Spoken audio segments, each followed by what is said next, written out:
చదువు బాగా రావాలి. షాప్కి వెళ్ళాలి.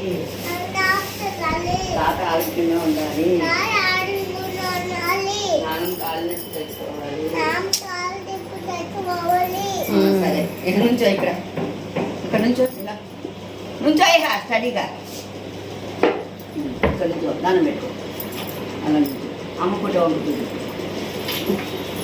చదువుతుంది కూడా దండం పెట్టుకో. సరిగ్గా చేతులని ముచ్చేసావు. మూతేంటి అలా పెట్టు చూడు నన్ను.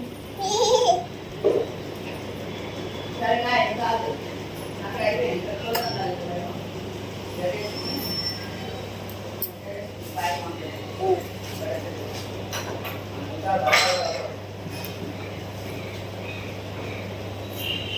బాగా